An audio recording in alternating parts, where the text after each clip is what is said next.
대림절은 기다리는 절기입니다.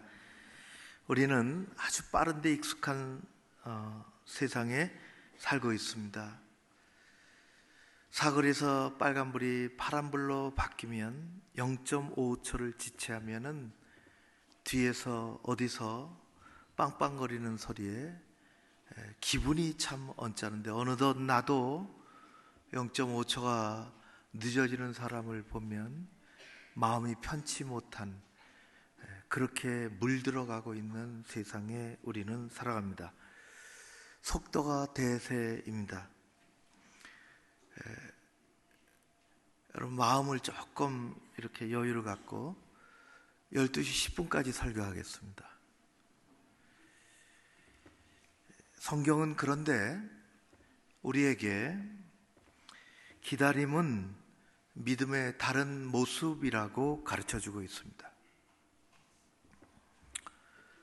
1876년에 노르웨이 작곡가 그리그가 입센의 희곡인 페르킨테, 사람 이름이요, 남자인데, 남성 이름인데, 그런 희곡을 쓰고 거기에 많은 노래를 붙인 중에 그 남편, 희곡 이름은 페르킨테고 그 남편의 아래 이름은 솔베지입니다.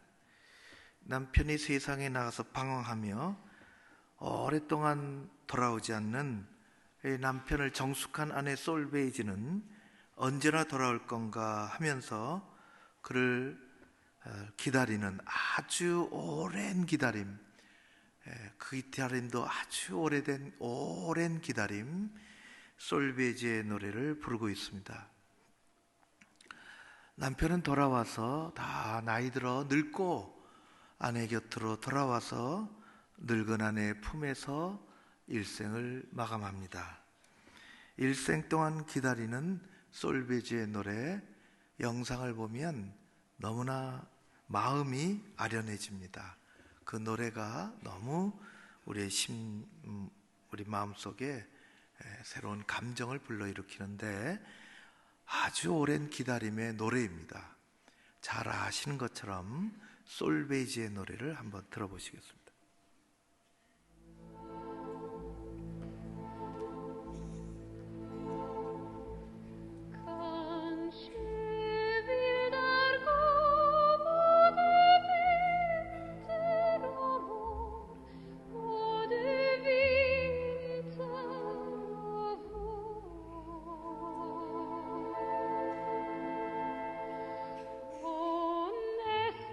Summer me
한 해가 가고 겨울이 지나도 내가 확실히 아는 것 하나가 있는데 그것은 당신이 돌아올 것이라는 것입니다.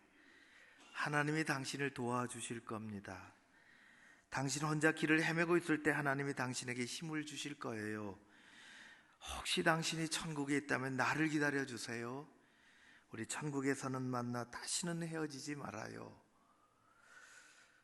연인은 사랑하는 사람이 올 때를 기다리고, 아내는 멀리 떠난 남편을 기다리며, 아버지는 집 나간 아들을 기다리는 것처럼 우리는 나를 위로하시는 주님을, 나를 품어주시는 주님을, 다시 오실 주님을 기다리며 사는 것입니다. 기다림은 믿음의 다른 이름입니다. 조급한 세상에 살아갑니다. 믿음은 하루아침에 완성되지 않습니다. 하나님의 자녀도 하루아침에 완성되지 않습니다. 헌신 마찬가지입니다. 오랜 기다림 끝에 정금같이 나오는 것입니다. 시편 130편의 말씀에 보면 이렇게 기록이 되어 있습니다. 파수꾼이 아침을 기다림보다 내 영혼이 주를 더 기다립니다. 참으로 파수꾼이 아침을 기다림보다 내가 주님을 더 기다립니다. 여러분, 우리는 기다리는 믿음을 가지고 살아야 합니다. 세상은 우리를 들 볶습니다. 아까 찬송하면서 헌금하면서 속으로 기도했습니다. 우리 선교사님들 겉으로는 병난 게 없는데 속병 나지 않게 해주세요. 그렇게 기도했습니다. 이스라엘 백성들은 수백 년 동안 메시아가 오기를 기다렸습니다. 그 기다림은 간절했지만 그분의 오심은 아주 특별했습니다. 오늘 우리가 읽은 내용이 일어난 오늘 일의 6개월 전에 하나님은 가브리엘을 저 예루살렘 성전으로 보내셨습니다. 사가랴 천사가 들어올 거야. 기다려라. 그래서 천사는 분향단과 7 금촛대 사이에서 제사장이 들어오기를 기다리고 있었습니다. 들어온 그를 보고 말을 걸었지요. 하나님의 메시지를 전하는 것이었습니다. 내게 아들을 주겠다. 그 이름은 요한이라. 그는 구원자의 앞길을 예비하는 그 임무를 가지고 살아갈 것이다. 그리고 그런 일이 있은 후 6개월이 지났습니다. 이번에는 하나님께서 가브리엘을 성전이 아닌 저 멀리 떨어진 동네 나사렛으로 보내셨습니다. 천사가 간 곳은 한 누추한 집이었고 그가 만난 사람은 힘없는 한 여인이었습니다. 그 여인의 이름은 요셉이라는 청년과 약혼한 옛 성경에 정혼한 마리아였습니다. 우리나라의 요즘의 결혼 풍습은 약혼이 거의 없어졌습니다. 오래전만 해도 제가 약혼식도 자주 갔어요. 결혼식 하기 전에 약혼식 한다 그러더라고요. 약혼식은 어떻게 하나 그러고 또 찾아보고 그런 적도 있지요. 우리 요즘에는 약혼식이 없어졌지만 예수님 당시의 결혼 풍습에는 정혼이 있었습니다. 정혼 앞에는 부모끼리 만나서 자녀들의 결혼을 약조하고 혼인을 약속하고 신랑 아버지가 조금이라도 모은 돈을 신부 아버지에게 주고 나중에 신랑 신부 모여서 약속을 하고 예물도 주고받고 그리고 서로 떨어져서 살지 않겠노라고 하는 그게 정혼입니다. 그리고 정혼이 끝나서 한 1년쯤 동안 이 신랑감은 열심히 신부를 맞이할 준비를 합니다. 그래서 때가 되면 다 준비가 잘 됐으면 아버지한테 허락받고 데려오는 것입니다. 그게 결혼입니다. 결혼 예식이, 결혼 이 잔치가 그때 일어나지요. 그렇게 준비하기 전에 서로 약속하는 것이 정혼인데, 이 정혼은 서로 같이 살지는 않지만 부부라고 여겨집니다. 그래서 그 단계가 참으로 중요합니다. 요 약혼을 하고 난 여인에게, 남자에게도 마찬가지지만은 여인에게 어떤 불미스러운 일이나 부정한 일이 일어나면 안 되는 것입니다. 바로 그러한 때에 천사가 상상하기도 어려운 숙제를 가지고 신비로운 방문을 하게 된 것입니다. 그 천사의 첫 마디는 다름이 아니라 두려워하지 말라, 평안할지어다, 그렇게 얘기했습니다. 우리 인생의 주변에는 불안하고 두려운 일들이 끊임없이 일어납니다. 불안합니다. 두렵습니다. 우리 인간의 실존 중에 하나입니다. 누가 세본 것은 아닌데 여러분 기회가 되시면 세 보십시오. 성경에 하나님께서 각양의 처지 속에서 각양의 모습으로 살아가는 사람들에게 두려워하지 말라고 말씀하신 것이 365번이라는 것이, 못 믿어지면 한번 세 보십시오. 왜 365번이나 365번 나왔을까? 그 어떤 사람은 이야기하기를 우리 인생의 1년은 365일 거의 매일같이 불안하고 두렵고 힘들고 어렵고, 그래서 거의 매일같이 하나님은 두려워하지 말라, 불안해하지 마라, 내가 있지 않느냐. 불안과 두려움은 끝이 없습니다. 나사렛의 한 여인은 얼마나 두렵겠습니까? 우리 인간의 실존인 불안과 두려움이 아니라 그에게는 전혀 상상할 수 없는 엄청난 일이, 초월적인 존재가 찾아온 것입니다. 가난하지만 욕심 없이 살고 평범한 행복을 누리기를 원했던 이 여인의 그 행복은, 그 인생은 깨질지도 모릅니다. 거기다 대고 두려워하지 말라고, 평안하라고 말씀하십니다. 남자를 알지 못하는 여인이 잉태한 것은 말로는 다 표현할 수 없는 두려움입니다.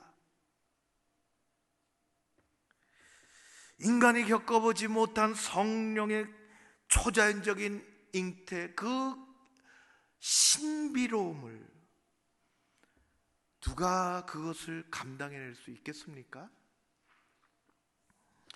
가슴이 터질 것 같고 인간의 상식적인 판단 체계가 작동하지 않는 두려움의 극치입니다. 한 여인의 작은 가슴으로는 담아낼 수 없는 사건이 일어나고 있는 것입니다. 그러나 그는 참 이해하기 어려운, 온몸으로 그것을 받아내고 순종했다고 했습니다. 천사는 누구도 할 수 없는 하나님만이 하실 수 있는 이 일을 전합니다. 보라, 내가 잉태하여 아들을 낳으리니 그 이름을 예수라 하라. 그 이름 예수. 하나님은 하나님의 아들의 이름을 여인에게 주셨습니다. 그 이름 예수라 하라. 하나님은 이름을 주시는 분이십니다.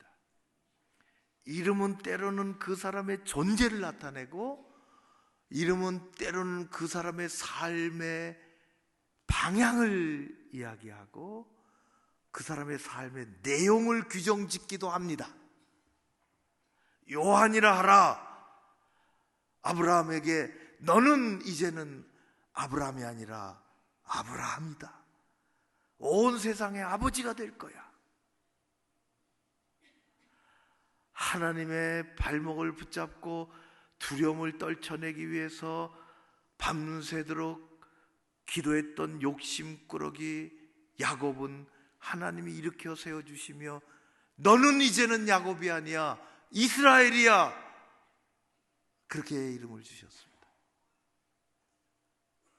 주님은 갈릴리 바다에서 만난 어부 시몬에게 이제부터 너는 영혼을 사랑하고 영혼을 낚는 하나님의 일꾼이 되어야 하고 이름이 베드로야. 중구난방으로 뛰던 사울, 그는 이름을 하나님 앞에서 바울이라고 바꿨습니다. 여러분, 우리는 아버지가 주신 이름이 있지만 하나님 앞에서 2000년 동안 공통적인 이름을 가지고 살아갑니다. 그 이름은 그리스도인입니다. 그리스도인, 예수 그리스도를 따르는 사람들, 예수 그리스도를 따르는 사람들, 예수를 그리스도라 믿고 주님이라 부르는 사람들을 그리스도인이라 그렇게 말합니다.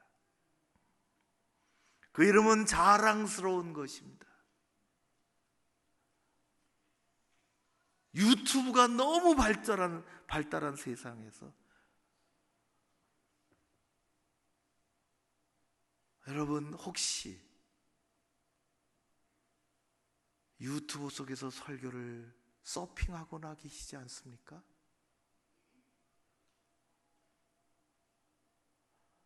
유튜브에 들어가서 자기 마음에 쏙 드는 그것만 찾아다니고 계시지는 않습니까? 그것이 결코 우리 영혼에 유익하지 못합니다. 그리스도인은 그렇게 생활하는 사람이 아닙니다. 자기가 사랑하는, 부족하지만 자기가 몸담고 사랑하는 교회가 있습니다. 하나님의 말씀은 내가 좋은 말씀만 모아서 만들어 놓은 것이 아닙니다. 옛날에 어느 선교사는 내가 복음만 갖고 있다고 했어요. 어떤 사람들은 그것만 모아 갖고 있다는 거예요. 자기 마음 귀에만 솔깃한 것만 모아 갖고 산다는 겁니다. 그렇지 않습니다. 그리스도인은 하나님이 주신 교회가 있으며 그 교회를 섬기는 것입니다. 2000년 동안 하나님이 우리에게 붙여주신 이름 그리스도인입니다. 그 이름은 자랑스럽고 영광스러운 이름입니다. 가브리엘을 통해서 하나님이 주신 이름, 그 이름 예수. 우리가 잘 아는 지체부자여 하지만 영혼은 자유로워, 믿음은 깊어. 송명희 시인이 시를 많이 썼는데 그 시들이 얼마나 우리에게 감동스러운지. 그 몸은 자유롭게 움직일 수 없지만, 몸을 비틀고 한마디 말이 나오지만 그 시 중에는 그 이름이라는 것이 있어요. 이렇습니다. 그 이름, 예수 그 이름, 나는 말할 수 없네. 그 이름 속에 있는 비밀을, 사랑을, 그 사랑을 말할 수 없어서 그 풍부함 표현 못해서 비밀이 되었네. 사람들 그 이름 건축자의 버린 돌처럼 버렸지만 내게 있는 귀한, 내 마음에 새겨져 있는 그 이름은 아름다운 보석, 내게 있는 귀한 비밀이라. 내 마음속에 숨겨진 기쁨. 여러분, 그 이름 예수, 그 안에는 하늘의 비밀이, 숨겨진 기쁨이 담겨져 있습니다. 우리는 예수 이름 부르며 살아가는 사람들입니다. 첫 번째로, 그 이름 예수는 인류의 죄를 구원하는 이름입니다. 그 이름 예수는 저와 여러분을 죄에서 구원하는 이름입니다. 그 이름 예수는 세상을 구원할 이름이요 역사를 새롭게 하시는 이름입니다. 예수님의 고난의 십자가, 생명의 부활, 영광의 승천을 경험한 사도들은 벌떡 일어나 세상을 향하여 달려나가며 외쳤습니다. 사도행전 4장 12절의 말씀입니다. 다른 이로서는 구원을 받을 수 없나니 천하 사람 중에 구원을 받을 만한 다른 이름을, 예수 이름 외에 다른 이름을 하나님께서 우리에게 주신 일이 없습니다. 예수 이름 외에는 그 누구도 우리의 죄를 없이 할 수가 없습니다. 예수 이름에만 죄의 소멸 능력이 있습니다. 이를 작게 보면 안 되는 것입니다. 세상이 얼마나 발전했습니까? 인류의 역사가, 인류의 과학기술이 눈을 뜨면 달라집니다. 우리의 삶의 진보도 많이 달라졌습니다. 우리 몸속에 있는 암은 정복될 것이고 불치병은 치료 가능한 병으로 바뀔 것입니다. 더 크게 보면 우리 눈으로는 감히 볼 수 없는 저 광활한 우주 끝으로 우주선을 쏘고 전파를 발사하고 우주의 비밀을 풀어가려고 합니다. 그러나 인간의 과학기술이 아무리 발전하고 인간이 만든 제도가 아무리 완벽할 수도 없지만 인간이 아무리 오래 살고 아무리 잘 산다 해도 해결할 수 없는 오직 한 가지가 있으니 그것은 인간이 안고 있는 불안과 죄의 문제입니다. 그것을 해결할 수 있는 것은 오직 그 이름 예수입니다. 우리는 그 이름을 영접하며 그 이름을 믿고 살아야 합니다. 믿음 생활 잘해야 합니다. 믿음 생활 잘해야 합니다. 그 이름을 믿고 사는 사람이 그리스도인입니다. 우리는 믿지 못하는 것을 따라갈 수가 없습니다. 믿어도 안 따라가려고 하는 세상입니다. 우리는 예수 이름의 죄사함의 권능을 믿습니다. 그리고 따라가는 여러분들 되시기를 주의 이름으로 축원합니다. 둘째로 그 이름 예수는 우리가 살아갈 위로와 힘을 주시는 이름입니다. 우리가 사는 세상에는 불안이 끝도 없이 널려 있습니다. 두렵습니다. 우리를 짓누릅니다. 그것은 학생들도 그렇고 젊은이들도 그렇고 중년도 그렇고 노년은 죽음 앞에서 더 그렇습니다. 그러나 예수님이 우리의 위로가 되십니다. 저녁 해가 뉘엿뉘엿 지는 어느 날 동네에서 놀던 아이가 집으로 돌아오질 않습니다. 아빠 엄마는 조금 기다리다가 밤이 됐는데 동네로 찾아 나섰죠. 아무리 불러도 대답이 없습니다. 꼬박 밤을 새웠습니다. 다음 날도 온 동네를 뒤지고 뒷산을 이름 부르고 찾아다녔습니다. 도대체 사랑하는 내 아이의 아들 누가 데려갔을까? 몰래 누가 데려간 것이야? 어디에 사고가 났을까? 사나운 짐승에게 물려갔을까? 밤에는 횃불을 들고 낮에는 목소리 터지라 외치고 다닙니다. 3일째 되던 날 동구 바깥에 운물가 오랫동안 방치됐던 쓰지 않는 마른 운물 속에서 신음소리가 나는 것을 듣고서 불러보니 아들이 그 안에 빠져 있었습니다. 아이는 놀다가 오랫동안 방치됐고 숲으로 덮여져 있는 그 우물에 빠지고 아빠 엄마를 불렀지만은 누구도 들어주지 않고 기절했다가 깨어나 보니 밤이 되었고, 아이의 신음소리가 아빠가 드디어 이틀 후에 듣고서 줄을 내려서 아이를 끌어올려서 사랑하는 아들을 끼워안습니다. 아들아, 무서웠지? 얼마나 무서웠니? 아빠 무서웠지만 아빠가 올 줄을 알았어요. 우리는 때로는 어두운 동굴에 빠질 때가 있습니다. 빠진 아이가 아빠가 올 줄을 알고 무서워도 기다리는 것처럼, 그 품에 안기는 것처럼, 우리는 그 이름 예수, 그분이 오셔서 우리를 안아주시고 위로하시고 힘을 주실 줄로 믿습니다. 그 이름 예수, 힘든 세상 살아가는 우리에게 위로의 이름이요 희망의 등불이 될 줄로 믿습니다.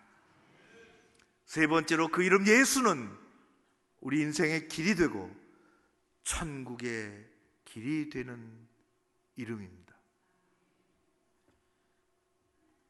담을 쌓는 나라는 망하고 길을 닦는 나라는 흥한다는 말을 들어보셨습니까? 중국은 진나라 때 험한 산등성을 따라서 2700km의 만리장성을 쌓았으나 망했습니다. 로마는 사통 8달의 길을 자그마치 85,000km를 놨습니다. 그래도 망했습니다. 예수님은 이 세상에 길을 놓으러 오셨습니다. 길이 되어 오셨습니다. 그분은 새 길을 놓으셨으며 길이십니다. 그분은 생명의 길이요 천국으로 향하는 길이요 우리 인생이 가야 할 길인 것입니다. 말씀하시기를 요한복음 14장 6절에 나는 길이요 나는 진리요 나는 생명이니 나로 말미암지 않고서는 아버지께로 올 자가 한 사람도 없느니라. 2000년 전에 천사를 통해서 전해준 그 이름 예수, 두렵고 떨리는 여인에게 내려준 하나님의 아들 그 이름 예수, 우리가 오늘 다시 불러야 할 이름이요 우리가 목소리 높여서 찬양해야 할 이름이요 우리가 온갖 어려움 속에서도 다시 의지해야 할 이름이요 우리가 세상에 나가 기죽지 않고 외쳐야 할 이름입니다. 그 이름을 부끄러워하십니까? 천국에서 우리를 부끄러워하신다고 했습니다. 그 이름을 붙잡고 살아야 하며 그 이름을 외치며 살아야 하는 것입니다. 그 이름에 권세가 있습니다. 그 이름에 능력이 있습니다. 어려워도 그 이름 때문에 살아갑니다.